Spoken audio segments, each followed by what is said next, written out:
18 वर्ष का एक ऐसा लड़का जो 20,000 रुपया कर्ज लेकर एक साइकिल का छोटा सा शॉप खोलते हैं जिसमें साइकिल रिपेयर का ऑल पार्ट सेल कर रहे होते हैं, और वही लड़का 2024 में 30.7 बिलियन डॉलर का मालिक बन जाता है। सो फ्रेंड, तो जानते हैं पूरी स्टोरी इस छोटी सी वीडियो में। शहरों से गांव में पहुंचाया, दफ्तरों से घरों में। भारत में जन्म लेने वाले सुनील मित्तल, जिसका जन्म लुधियाना पंजाब में एक अग्रवाल परिवार में हुआ था। उनके पिताजी सतपाल मित्तल लुधियाना पंजाब से राज्यसभा यानी कि भारतीय राष्ट्रीय कांग्रेस के सांसद रह चुके थे। उन्होंने पहले मसूरी में वाइनवर्ग एलन स्कूल में दाखिला लिया, लेकिन बाद में ग्वालियर में सिंधिया स्कूल में दाखिला लिया और उन्होंने 1976 में पंजाब विश्वविद्यालय चंडीगढ़ से कला और विज्ञान स्नातक की उपाधि प्राप्त की, जिसके लिए उन्होंने लुधियाना के आर्य कॉलेज में अध्ययन किया। उनके पिता की 1992 में हार्ट अटैक से मृत्यु हो जाती है। और दोस्तों, जानकर हैरानी होगी, सुनील मित्तल पहला व्यवसाय अप्रैल 1976 में 18 वर्ष की आयु में अपने पिता से उधार लिए गए 20,000 रुपया के पूंजी निवेश के साथ शुरू किया। उनका पहला व्यवसाय स्थानीय साइकिल निर्माताओं के लिए क्रैंकशाफ्ट बनाया था। 1980 में उन्होंने अपने भाई राकेश मित्तल को राजन मित्तल के साथ मिलकर भारतीय ट्रेडिंग कंपनी नाम से एक आयात उद्यम शुरू किया। उन्होंने अपनी साइकिल पार्ट्स और आयरन फैक्ट्रियां बेच दी और मुंबई चले गए। 1981 में उन्होंने पंजाब में निर्यात करने वाली कंपनी से आयात लाइसेंस खरीदे। इसके बाद उन्होंने जापान से हजारों सुजुकी मोटर्स के टेबल इलेक्ट्रिक पावर जनरेटर आयात किए। तत्कालीन भारतीय सरकार ने जनरेटर के आयात पर अचानक प्रतिबंध लगा दिया। 1984 में उन्होंने भारत में पुश बटन फोन असेंबल करना शुरू किया, जिसे वे पहले ताइवान की कंपनी किंगटेल से आयात करते थे।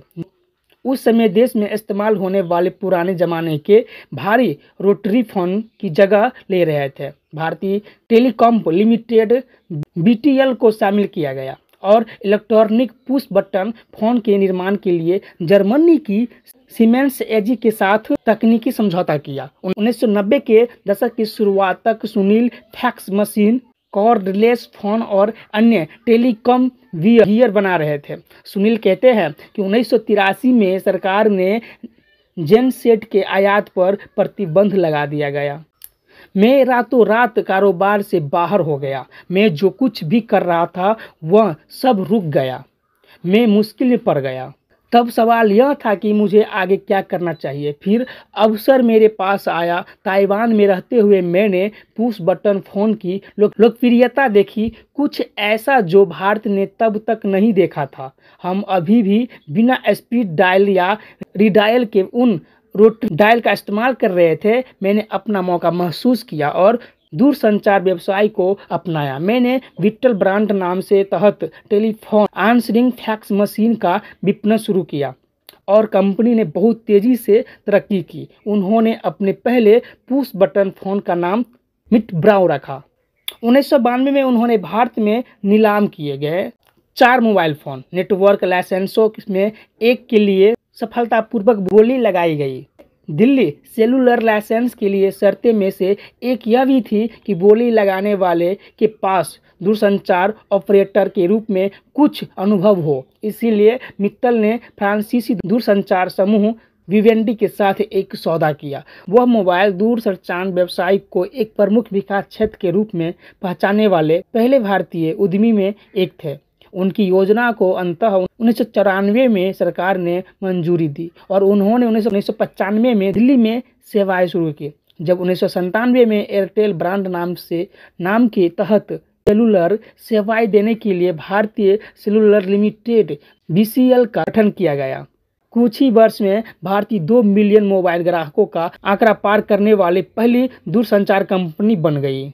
और मई 2008 में यह सामने आया कि सुनील भारती मित्तल एमटीएन महसूस को खरीदने की संभावना तलाश रहे थे, जो अफ्रीका और मध्य पूर्व के 21 देशों में कवरेज वाली दक्षिण अफ्रीका स्थित दूरसंचार कंपनी।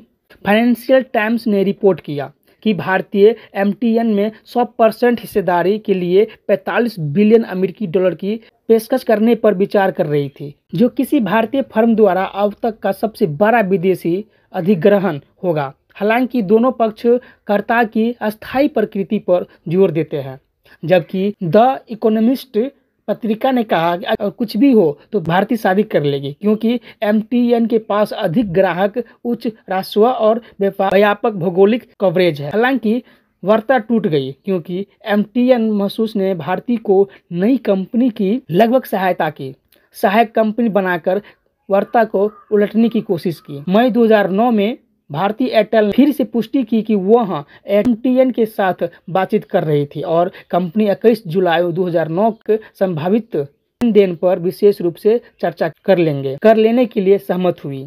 अंततः वार्ता बिना किसी समझौता के समाप्त हो गई। स्रोत ने कहा कि यह दक्षिण अफ्रीकी सरकार के विरोध के कारण था। जून 2010 में मित्तल ने नेतृत्व में भारती ने जेन टेलीकॉम के अफ्रीकी व्यवसाय को $10.7 बिलियन उत्तम मूल्य में अधिग्रहित किया, जिसे यह किसी भारतीय दूरसंचार फर्म द्वारा किया गया अब तक का सबसे बड़ा अधिग्रहण बन गया। 2012 में भारत भर में कई खुदरा स्टोर शुरू करने के लिए अमेरिकी खुदरा मार्ट के साथ समझौता किया। 2014 में भारतीय ने $7 बिलियन में लूप मोबाइल का अधिग्रहण करने का योजना बनाई, लेकिन बाद में सौदा रद्द कर दिया गया। उनके बेटे कविन भारती मित्तल हाइक मैसेंजर के CIO और संस्थापक हैं। 2010 में मित्तल के बेटे श्रवण मित्तल भारती एयरटेल में मैनेजर के रूप में शामिल हुए। उन्होंने न्यूयॉर्क में हेनरी लिंच और लंदन में अर्नस्ट एंड यंग के लिए काम किया। 2012 में मित्तल ने भारती इन्फ्रांटेल को IPO के जरिए सार्वजनिक किया गया, जिससे $776 बिलियन जुटाया गया। मित्तल ने कहा कि यह बिक्री, जिसे कई लोगों ने केवल मामूली सफलता मानता था, योग्य निवेशकों में से मजबूत समर्थन थे। IPO के बाद भारतीय इन्फ्रांटेल के शेयरों में से ट्रेंडिंग की शुरुआत से तेजी की गिरावट हो गई। दोस्तों, 2013 में मित्तल को कुछ कंपनियों को एयरवेव के अतिरिक्त आवंटन के बारे में सवालों के जवाब देने के लिए दिल्ली के एक विशेष अदालत के समक्ष पेश होने का आदेश दिया गया था। मित्तल के खिलाफ आरोप बताते कि सरकार में प्रमुख दूरसंचार अधिकारियों के साथ मिलीभगत करके अवैध रूप से अतिरिक्त स्पेक्ट्रम हासिल किया गया था। मित्तल के खिलाफ कोई आरोप नहीं लगाया गया। ट्रायल कोर्ट के जज ने कहा कि आगे बढ़ने के लिए रिकॉर्ड पर पर्याप्त सामग्री मौजूद है। 2013 के अंत में मित्तल ने वालिद कांगो के अधिग्रहण की घोषणा की, जिससे भारतीय एयरटेल कांगो गणराज्य में सबसे बड़ा दूरसंचार प्रदान बन गया। 2015 में सुनील मित्तल ने घोषणा की कि वह अंतरिक्ष इंटरनेट कंपनी का OneWeb के बोर्ड में शामिल होंगे। मित्तल $500 बिलियन के निवेश दर से एक थे, जिसमें कोका कोला, वर्जित और क्वालकॉम शामिल थे। 2016 में मित्तल भारतीय एयरटेल कंपनी में बदलाव किए ताकि कंपनी भारत की सबसे बड़ी दूरसंचार कंपनी बनने की दौड़ में जियो लंच के खिलाफ प्रतिस्पर्धा कर सके। 2007 में मित्तल ने भारत के भीतर आउटगोइंग और इनकमिंग कॉल के साथ अंतर्राष्ट्रीय रोमिंग शुल्क को समाप्त करने पर युद्ध की घोषणा की। दोस्तों, सुनील मित्तल ने अपने जीवन में कभी हार नहीं मानी और भारतीय एयरटेल समूह की प्रमुख कंपनी दुनिया की सबसे बड़ी और भारत की सबसे बड़ी दूरसंचार कंपनी में से एक है, जिसका परिचालन एशिया और अफ्रीका के 18 देशों में है। इसका ग्राहक आधार 399 मिलियन से अधिक है। भारतीय एयरटेल ने वित्त वर्ष 2023 में $18 बिलियन अमेरिकी डॉलर से अधिक का राजस्व अर्जित किया। 2023 में फोर्ब्स द्वारा उन्होंने भारत के 10वें सबसे अमीर व्यक्ति का दर्जा दिया गया था, जिनकी अनुमानित कुल संपत्ति $14.8 बिलियन अमेरिकी डॉलर थी। दोस्तों, हैरानी होगी यह जानकर कि एक साइकिल का शॉप खोलकर साइकिल का ऑल पार्ट सेल करने वाला लड़का, $14 बिलियन अमेरिकी डॉलर से खेलने वाला लड़का कहां से कहां पहुंच गया। तो दोस्तों, इस वीडियो से हमको यह सीख मिलती है कि किसी भी स्थिति में किसी भी इंसान को हार नहीं माननी चाहिए। दोस्तों, यह स्टोरी यहीं समाप्त होती है। छोटी सी स्टोरी आपको कैसी लगी? अगर आपको अच्छी लगी तो वीडियो को लाइक एंड सब्सक्राइब जरूर करके जाइएगा। बहुत बहुत धन्यवाद।